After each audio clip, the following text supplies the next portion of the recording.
Nel 2025 c'è ovviamente il discorso delle elezioni regionali e il nome di Mario Conte è uno di quelli sul tavolo. Ho due domande su questo. La prima è, per te in questo momento la prospettiva della regione è una possibilità, una speranza o un progetto?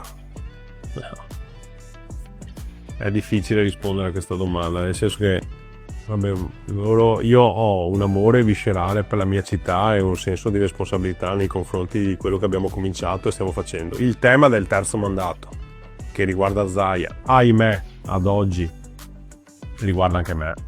E quindi io tra 3 anni ho finito la mia esperienza da sindaco. Se dovessi immaginare un futuro, dico che il canale dell'amministratore è un canale che mi sento mio, cioè più che politico mi sento un amministratore, ma probabilmente un sindaco poi anche chi non lo è lo diventa. Io invece sono entrato in questa forma amministrativa e mi sento davvero bene, cioè per me servire la comunità è la cosa più bella che potessi fare nella mia vita e quindi è certamente una possibilità, fermo restando che io sogno sempre che, anche se le speranze diventano sempre più piccole, che possa continuare il nostro presidente Zaia a essere il nostro rappresentante in regione. Mi piacerebbe essere una possibilità per il nostro partito.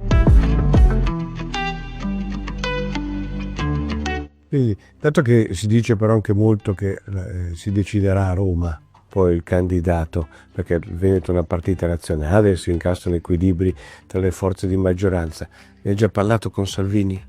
No, io semplicemente ho parlato con Salvini, non ovviamente della mia posizione, perché non sarebbe né rispettoso né corretto, ma ho parlato in generale della situazione veneta, nel senso che ho fatto presente che in Veneto c'è una sensibilità amministrativa che oggi è ancora rappresentata dalla Lega.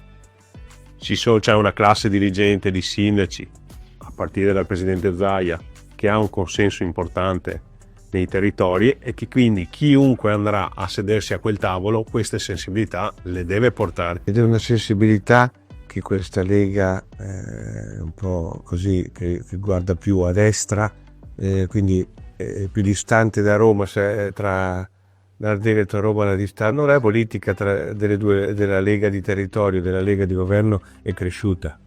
Ma è una sensibilità che non guarda certamente a destra, ma che guarda ai bisogni delle persone, in modo, vorrei dire, anche abbastanza trasversale, nel senso che io, quando devo risolvere un problema, non guardo né i partiti di appartenenza né i voti che hanno espresso. Devo risolvere il problema ai miei cittadini e devo creare delle condizioni di sviluppo del territorio indipendentemente dalle sensibilità politiche del territorio. Per questo che gli amministratori sono poco politici, perché la politica guarda a destra e a sinistra, i sindaci guardano ai problemi delle persone che non hanno colore politico, non hanno nazionalità e non c'è alcun tipo di distinzione, e credo che questa sia la grande differenza tra amministratori e politici. Quando chi andrà a sedersi al tavolo romano non può non tener conto che c'è un esercito di sindaci votati dalla gente, che quindi rappresentano la maggior parte della comunità.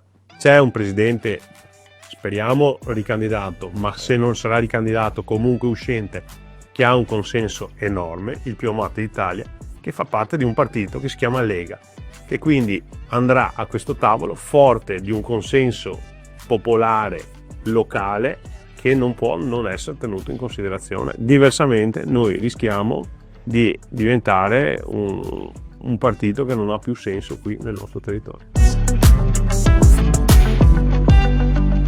Il detto dei veneti "mi non vo combattere" lo dobbiamo mettere un po' da parte, nel senso che oggi è il tempo di tirar fuori la nostra forza, la nostra identità e far sentire la nostra voce, perché diversamente, se noi deleghiamo sempre qualcun altro a decidere il nostro futuro, siamo destinati a rimanere i famosi brontoloni da Barta. Ecco, io credo che in questa fase storica particolarmente delicata, la Lega e la Liga, ovviamente in dialogo con chi andrà a sedersi a quel tavolo là, deve andare con le idee molto chiare molto rispettosa delle ambizioni degli altri, attenzione, perché io lo dico, cioè Fratelli d'Italia ambisce ad avere il presidente della regione, ha ragione ad avere questa ambizione.